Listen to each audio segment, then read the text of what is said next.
This is Pet Life Radio. Let's talk pets.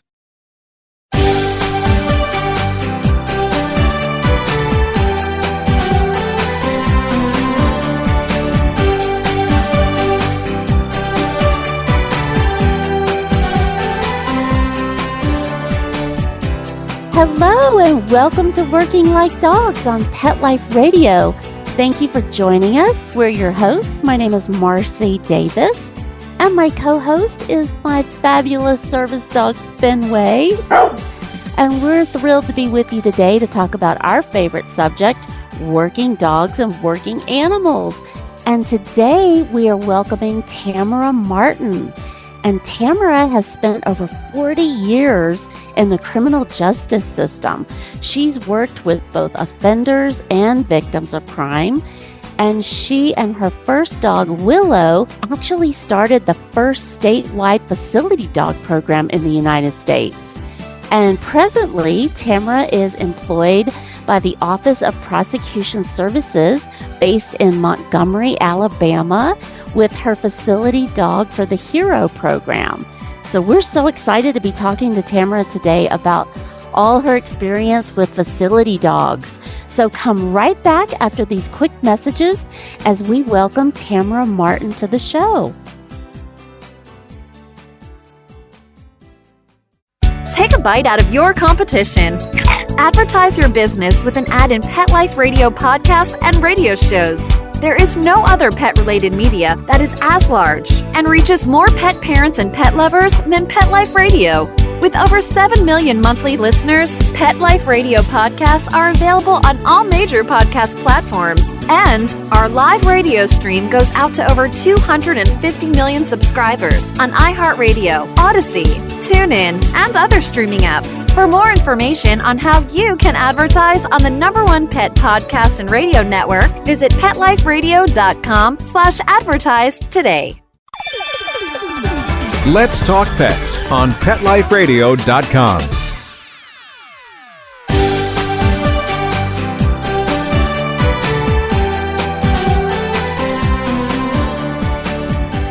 Welcome back to Working Like Dogs on Pet Life Radio. We're thrilled to have Tamara Martin with us today. Hello, Tamara, and welcome. Hello. Thank you for having me. Yeah, we're so excited. You are just one of those people that knows all about facility dogs, and we're so excited to talk with you about that today.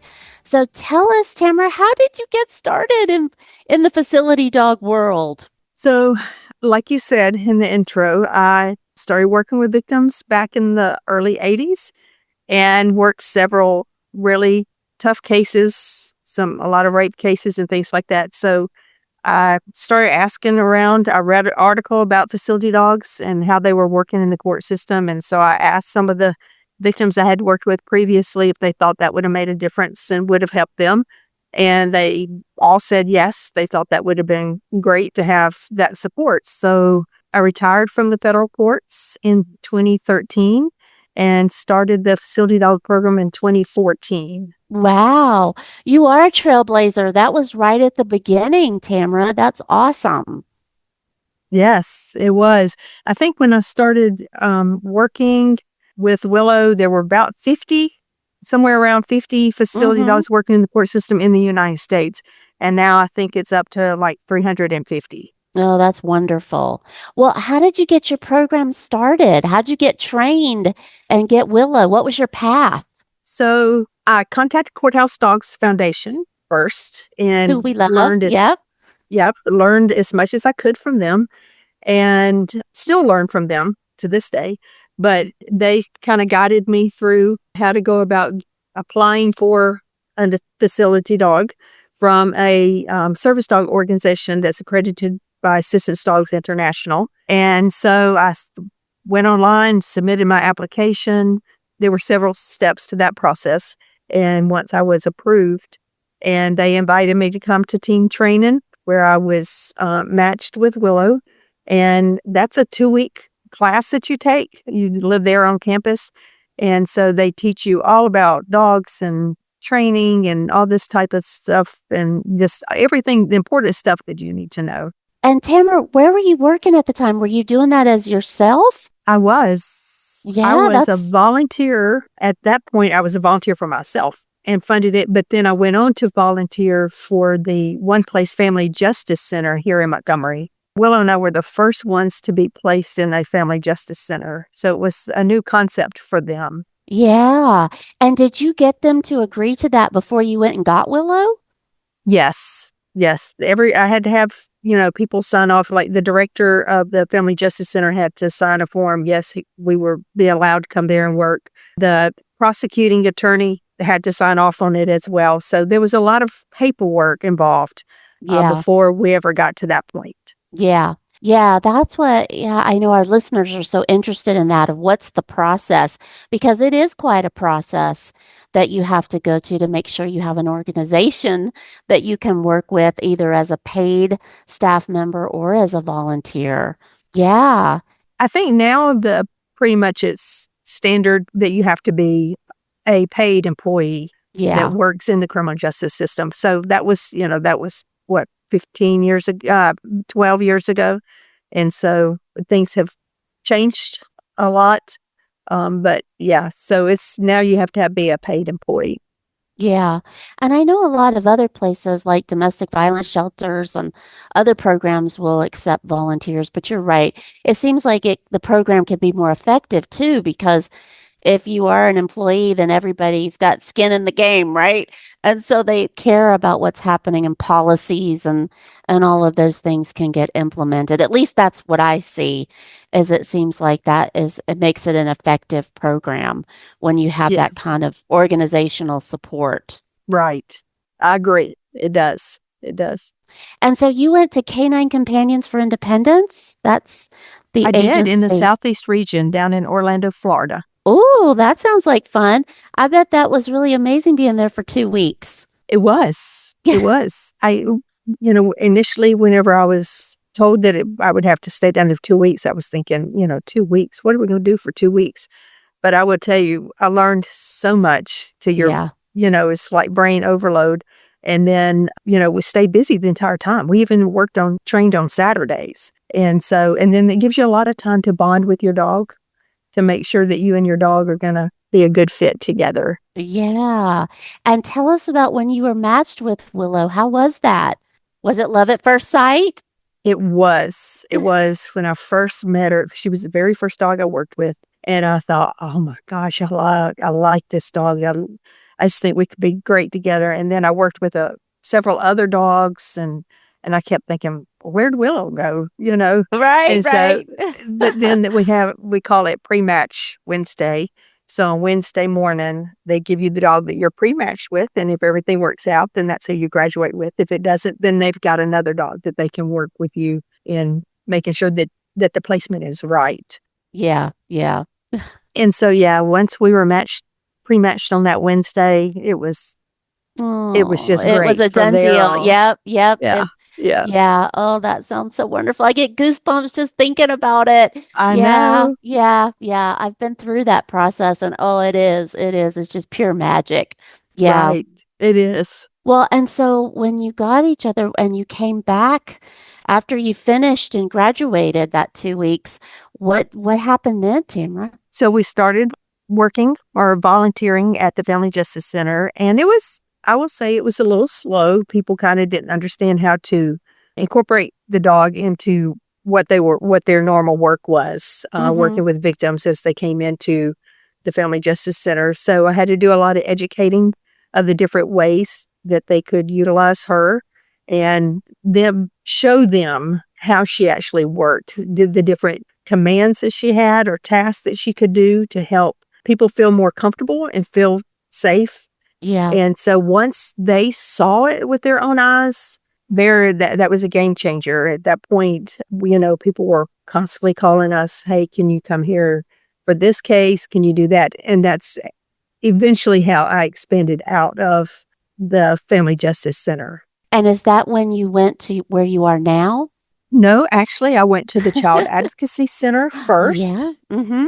And I was there for 3 years. And at that point, that's when the Office of Prosecution Services, Tricia Melberg Cater, reached out to me and said, Tamara, I hear so many great things about this program. we've got to get it statewide. Will you help me? And I said, Yeah. Oh, yes. that's fantastic. Oh, that's just Yes. yeah, yeah. Well, first of all, I have so many questions for you, Tamara. First of all, tell us in that about the tasks that Willow would do. What kind of tasks and commands did she perform?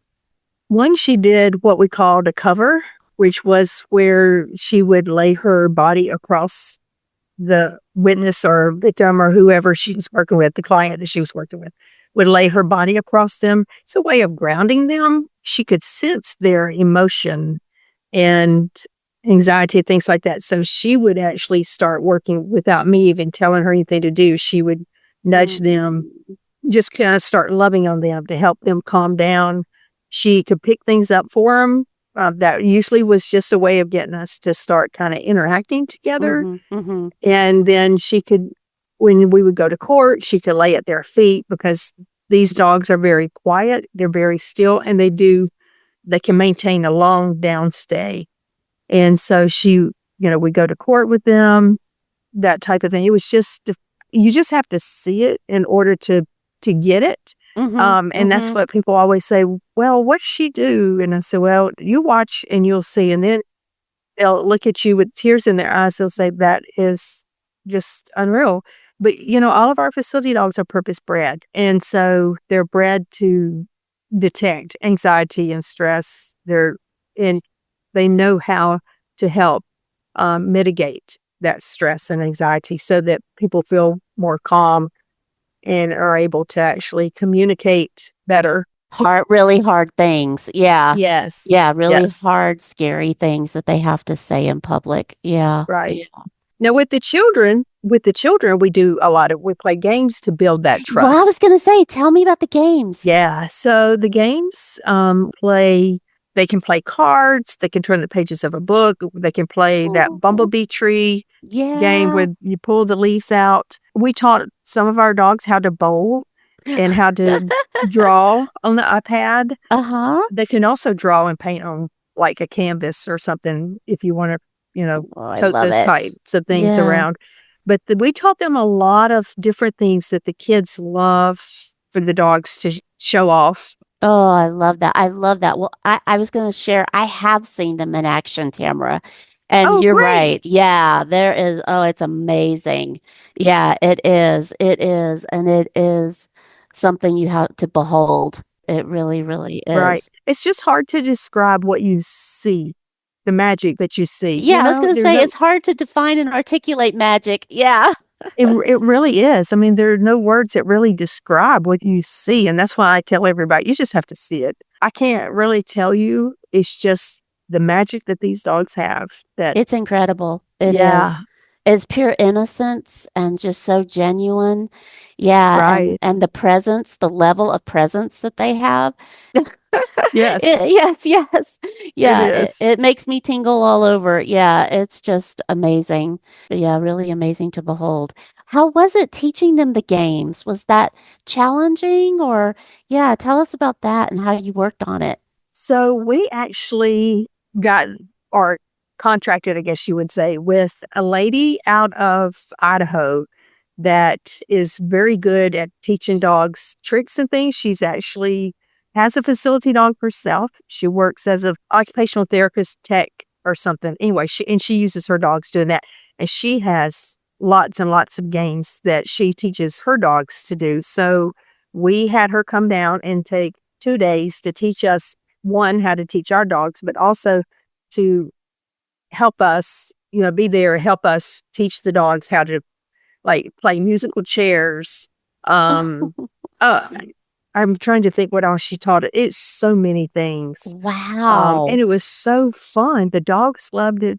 The humans loved it. Yeah. And it's a great bonding too with your dog. Oh, I love that. Yeah. She's phenomenal. And so we were very good. And we even brought her back a second time to come back and kind of refresh. We had a few new team members.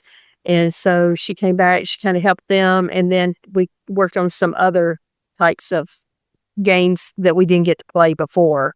Oh, that was so smart. Yeah. So, yeah, that's really great that you continue to enhance your program and let it evolve. Yeah, it sounds like it's really evolved from when you first started. How many dogs does the program have now? We have 12. We have Wow, 12. Tamara, Yeah, I 12 know. dogs.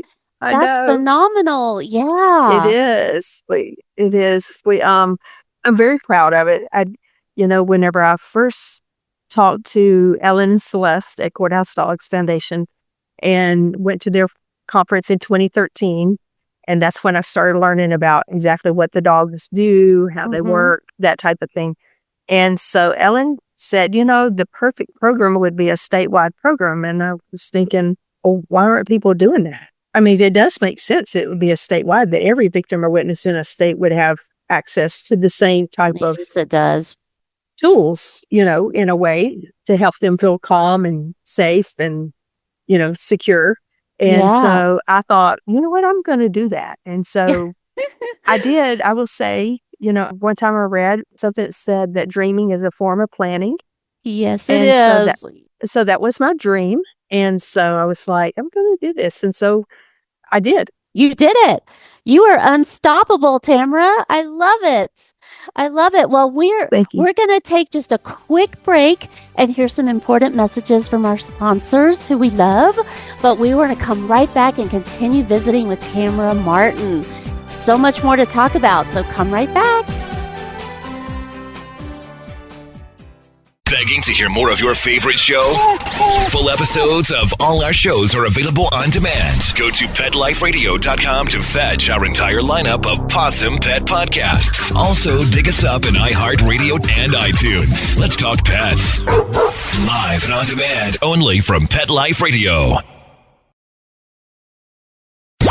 Let's talk pets Let's talk pets on Pet Life Radio. Pet Life Radio. PetLifeRadio.com.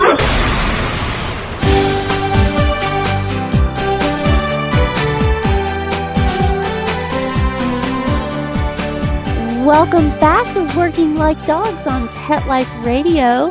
We are visiting today with Tamara Martin, a facility dog handler and tremendous leader and unstoppable woman who is working with the Office of Prosecution Services in Montgomery, Alabama, and talking to us about their statewide facility dog program. And wow, you said 12 dogs and you're statewide. So are you over that program, Tamara? Do you supervise all those handlers or how does that work? Yes, I am over all of those handlers. Congratulations. How fun. Thank you. I have a great group. Yeah. I have to say that, I know they do their job. They do their job great. And they're just really good teams. And so I'm very blessed to have them on my team. So the way our program works is anyone in the state, it can be law enforcement, a child advocacy center, a SANE nurse that does forensic medical exams. Mm-hmm. It can be therapy sessions. Anything if they have a client that they feel like would benefit from the support of a facility dog being with them, then they can reach out to me and schedule that appointment. But there has to be some type of element of crime, or at least either alleged or either they were a witness of a crime in order for us to be able to work with them, just because we are grant funded and we get our funding from the Office of Victims. Is it VOCA funding? Yeah, it's Tamara? VOCA. Yeah, Yeah, Victims it of is Crime VOCA. Act funding. That's what I thought. I was thinking, through a blank there for a minute. Yeah, and I'm in this world, so yes, I know exactly what you're talking Yes. about.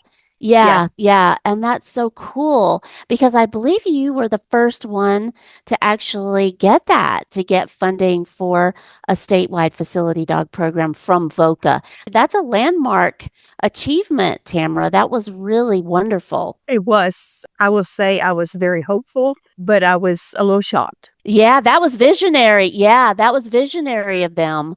Yeah, the Victims of Crime Act for our listeners is actually federal funding that comes to states for crime victim services.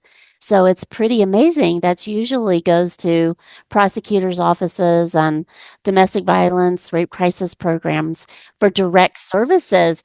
But facility dogs had never been one of those direct services. So I'm so happy that it is now. Yes, me too. It's been Yeah. great. Yeah. So they're based all over the state in different offices, or how is it organized? So they are based all over the state. So the state is broken up into regions. We have 12 regions, and each dog is responsible to work the cases in those regions. And so I'll get a request, and then I will reach out to them and say, here's a request in your region. And then they can go work that request.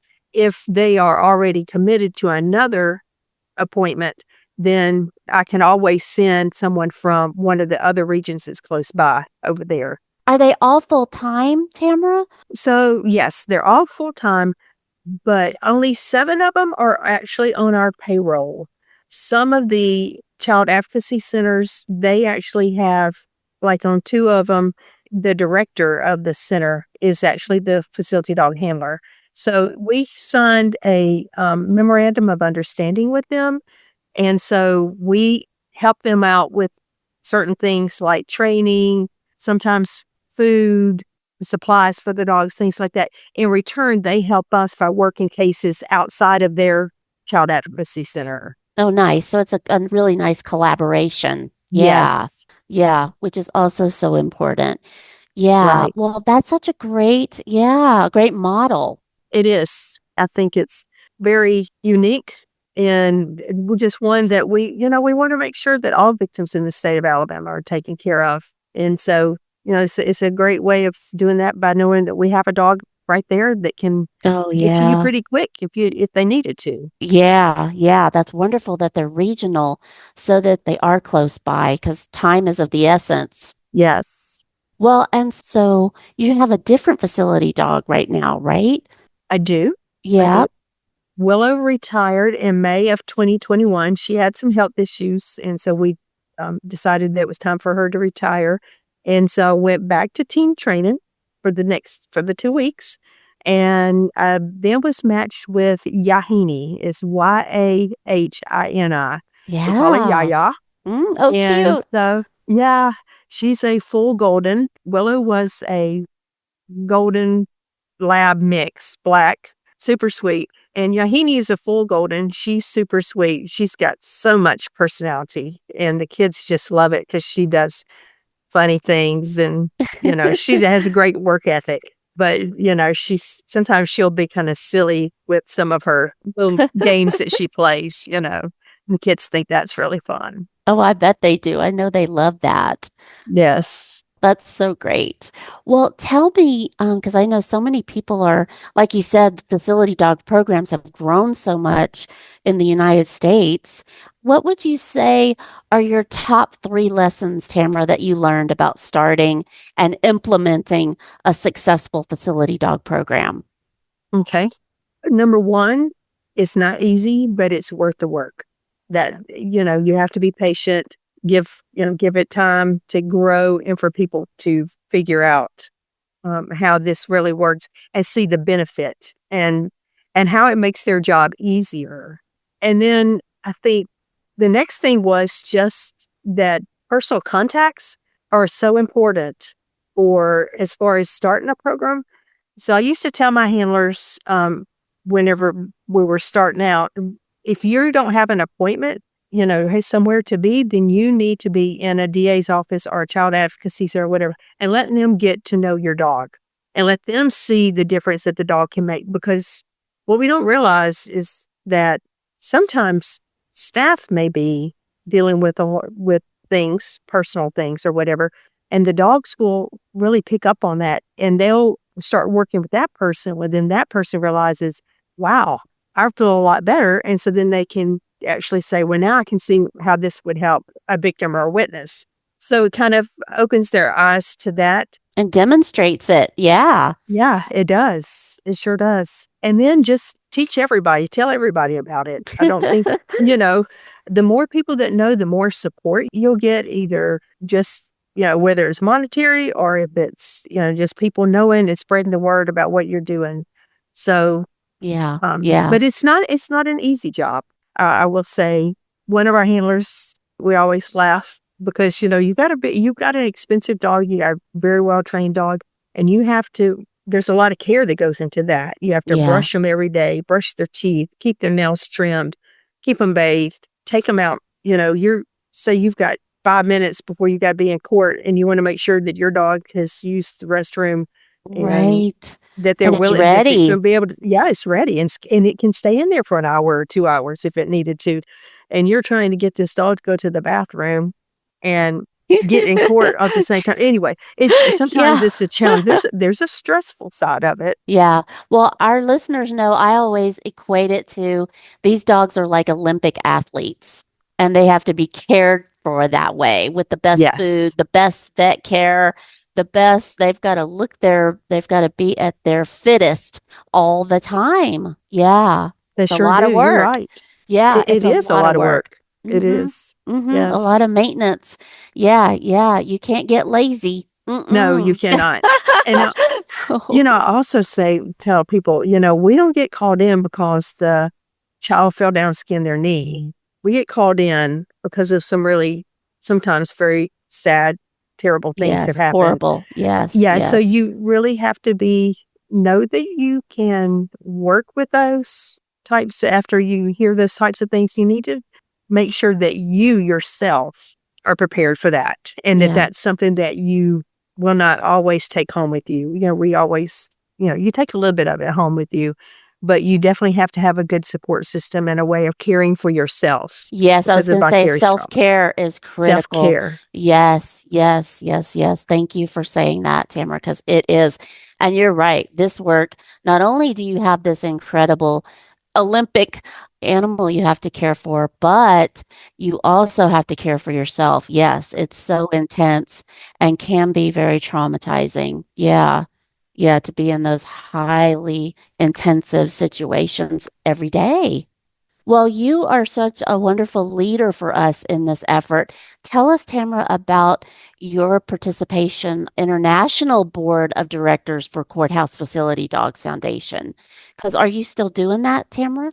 I am. I'm chairman of the board this year. Well, yes, you are then. Yeah, that's wonderful. Yes, I am. And I also do a lot of training for them and I bet. outreach and working with individuals as well as, as if a state wants to start a statewide program, then, I work with them as well, along with Celeste and Felicia. Felicia's our CEO. Yes. So, and then doing anything I can for courthouse dogs. It doesn't matter what it is. They can call me, hey, can you reach out to this person? And sure. And so I do a little bit of all. Yeah, well, it sounds like it. And what other states have a statewide program or are looking at having one, Tamara? So Arkansas has one. Oh, good. Yes, they've had theirs for a couple years now. They have 3 handlers, and then they're working on getting additional handlers because they see the need. They've got a lot of requests. And then there's some other states that I know Tennessee is looking and working towards that. And I believe that there may be I know that there are other states, but I hate to say. I know. Yeah, it's okay. But yeah, we've got other states that are looking at it. Yeah, I'm glad to hear for Arkansas and then that there are others. Yeah, it's interesting. They're in the South, you guys. I know. Yeah. That's wonderful. We've had other countries reach out, about it as well, which is What other great. countries? Yeah, can you share those with us? Yeah, we've worked with Australia and France. Yes. Australia, they are really a huge leader in all kinds of assistance dogs. And I know France is really working to enhance their direct service. Right. Yeah. So I think we've talked to about 9 different countries. Wow. Well, Celeste and Felicia are going to be with us soon. Yep, they're coming to the show. So we're excited to have them and to visit with them about all the work that they're doing, both in the United States and globally. Yeah, because you guys are really on the forefront. We are, and something that I am very proud of. Well, I have to ask you before you leave us today, what is your vision for the future, Tamara? What do you want to see in your state and for facility dogs globally? So in my state, I would like to see we don't have enough dogs. You would think 12 would be enough, but we don't. We have to prioritize our cases, with court being, the most important and therapy being the bottom, but not that they're not important in therapy. They're very important, but just we have to prioritize. So I would like to get more dogs, and I would like to get more stable funding and not have to depend on a grant. Yeah, Because that is challenging it. it is. It is. Yeah, to grow your program and to get sustainable funding. And what about for the nation and globally? What are your thoughts? Oh, well, we would love to have a courthouse facility dog program in every country. There are a lot of countries that don't have courthouse facility dogs, so we would love to see that they get a program started. And because the programs, once you get them started, they'll grow. But just because of the work that the dogs do and the difference that they make. Yeah, but you're right. It's finding those right handlers and the right organizations that really have the vision and are adaptive and innovative. So important. Well, before you leave us, I can't believe our time is ending, but tell our listeners, Tamara, how they could get more information about your program, about courthouse facility dogs. Yeah, tell us. So you can contact me at Tamara, Tamara, at courthousedogs.org, or I'll give you my cell phone number, 334-312-5801. 5801. Okay, awesome. And we will put that up on our website for our listeners so they can access you and get a hold of you. Perfect. And you said that's Tamara at courthousedogs.org. Correct. Okay, cool. Are you on any social media, Tamara, that you want to share? Yes. So we have a hero page, help empower, restore, and overcome. I don't remember what the real page is. Empower, restore, and overcome. Oh, I love that. That is what it's all about. Well, we'll find that page and we'll put it on for our listeners. So thank you so much for being with us, Tamara.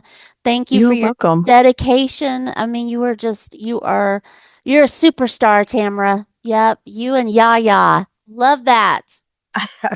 Oh, thank you. But I've had a lot of help, so I haven't done it by myself. That's for sure. Yeah, well, I know it's a team effort, but it takes leadership, and that's what you've done and your passion, Tamara. That's so clear. And that's what it takes to get something like this started and sustained for all this time. So thank you. Thank you for the work you're doing every day. Yeah, it's so important. Well, thank you for having me. Our pleasure. Yeah. Well, you got to come back and tell us what you guys are up to and how many more dogs you have. You'll probably have 24 dogs by that time. I hope so.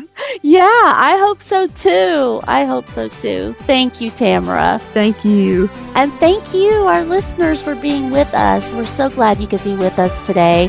We love hearing from you. So please keep your emails coming. And you know that you can reach me and Fenway at Marcie, Marcie, at petliferadio.com.